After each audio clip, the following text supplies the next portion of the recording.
everybody, Dan Antonelli from Kickcharged Creative with another episode of Branded or Blanded. Today we're going to be talking about the branding and the rebranding of Absolute Airflow, which is in Orange County, California. It is run and operated by a good friend of mine, Victor Rancour. Victor and I met about 4 years ago in Las Vegas at an event, and at the time, legend has it, he came up to me, and I had sort of known him a little bit, but not too much. But he came up to me and he said, "Hey Dan, here's my logo. What do you think of it?" And supposedly I said, "Victor, it's effing awful." And later on, he actually decided to hire us even after that. So no, Victor's a great guy. He runs an amazing operation. He's also the CEO of Profit Rocket. And if you guys don't know about that, it is amazing. I don't even know how to describe what they do. They do training, they do coaching, they have videos, and they have events. And let me just say, if you haven't been to one of Victor's events, he's had 2 in Vegas the last 2 years, and they are just off the hook, amazing, just highly recommend it. So anyway, let's get into it. Let's talk about the what we did here for Victor. This is what the existing brand was, okay? So just talking about naming, right? So Absolute Airflow, what do I like about that? So alliteration, which is always a good thing. So Absolute Airflow. It's also an indication of brand promise within there. So Absolute Airflow has a positive connotation that goes along with it. So there's a couple things I like about it. It is a little bit of a mouthful, which is maybe one of the downsides of it. But for that, I got it at basically a 7. So let's talk about the logo itself. Is it memorable? Is it something that I think I would remember seeing? It's not really that memorable. It kind of feels like it's got some clip art. We've got the American flag in there, which is also something that's very difficult to own or to sort of lay claim to and relate back to our business. So for that, just basically a 3. I didn't think it was really working very well here for sure. Brand colors, I have that as a 5. And you may say, well, Dan, why is that a 5 when it's red, white, and blue? Aren't you patriotic? Isn't that a great color scheme? And shows we're into Americana and things like that. So the biggest downside on the color scheme right now, especially as it sits on the vehicle, as you see it here, is that it's just, it is red, white, and blue, but white, first of all, is the most dominant color and the most dominant aspect of what we have here. And secondly, it's really hard for people to specifically look at red, white, and blue, regardless of any company, and say, oh my God, every time I think or see red, white, and blue, I think of that company only. No, of course not, right? They're going to think of other things. They're going to think about things related to America, things like that. So it's very difficult to own the color scheme red, white, and blue. And it's also super popular in the HVAC space, especially in Victor's area where there's many, many companies that are using red, white, and blue. And predominantly those other companies are using white fans as well. So this was definitely blending in, and it certainly wasn't standing out. Look at the logo lockup too. So for that, I have that as a 3. Kind of awkward in the way it's structured. It's not very flexible in terms of how will it work on something that's more horizontal versus vertical. Some aspects of it make it challenging to reproduce. Some of the details in here and some of the things in here are going to make it certainly challenging to reproduce. And lastly, let's look at the vehicle wrap. Now, that I scored that as a 2. It's not really a vehicle wrap. This was done in cut vinyl. So it's kind of hard to say, well, it's a vehicle wrap, but he is trying to make use of the canvas. But again, look at what we have here. The whole truck is predominantly white. And then we've got some classic things that we typically don't want to see on a truck wrap. So notice that the phone number here is actually the largest aspect of the whole entire, design. And then we've got things on here that we definitely don't want to do. We don't want to bullet out some of these things. Okay, we don't want to say service and repairs. Of course it's service and repairs. What else are we going to be doing, right? So that's something typically we don't want to have. Attic insulation, air purification, whole house fans, water heaters, free estimates.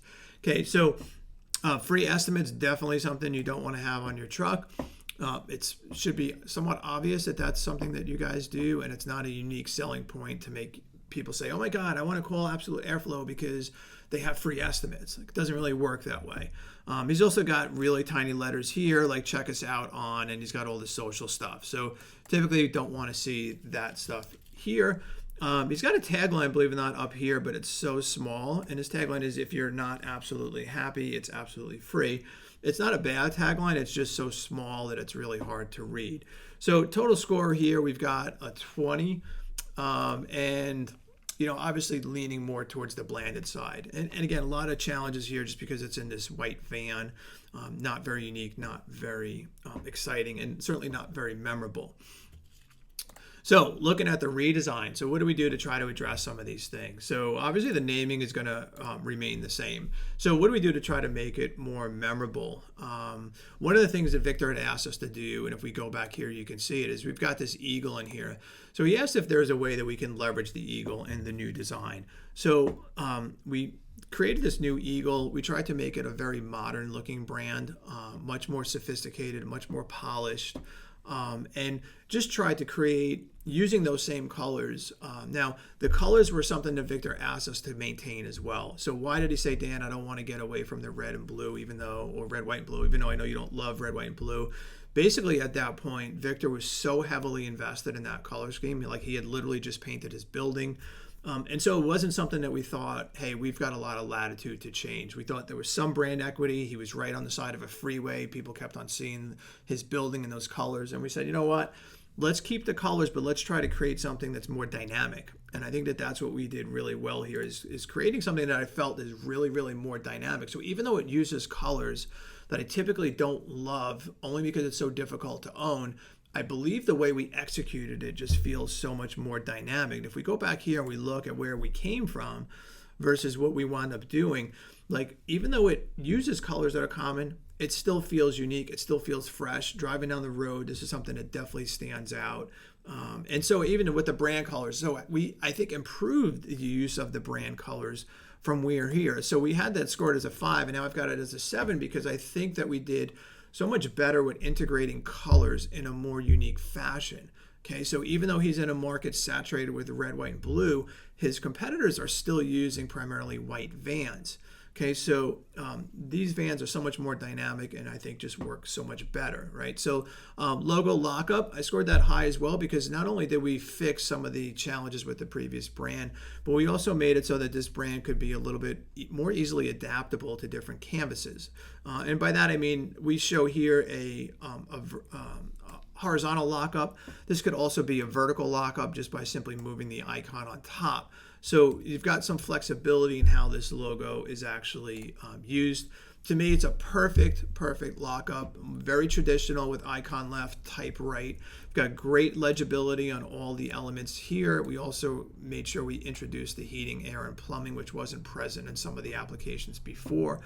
And I think it just looks very clean, very corporate. It's got a really, really nice flow. And it looks like a huge company right now. Like you look at where we came from and what we wind up doing afterwards. It just looks like so much of a better, more professional company. And this goes into the whole idea too about controlling the impressions that the vehicle makes when a consumer sees it. So when I look at this versus this and I say, well, which company feels more professional? Which company do I expect to pay more for? Which company can basically have higher average tickets? A lot of that goes into the perception of the brand and what's done. So this to me is like a perfect example. And then the truck, I think, again, really hits home the idea of disruption, using colors in a unique and dynamic fashion. It has a great flow to it as well. So there's motion, there's movement to it. It's engaging, and I think it's just to me, this is as good as it can get. This is one of the best I think we've ever done. Certainly one of my favorite brands. Even just note like the size here versus where we were before. Everything is very easy to find, very easy to see, and of course very easy to read. So total score on this one, 43, and again, one of my favorites. Victor, again, thank you so much for the opportunity you gave us to work on this brand. And I think this really exemplifies all the things that you typically want to see in great HVAC branding. All right. Thanks, everybody. Take care.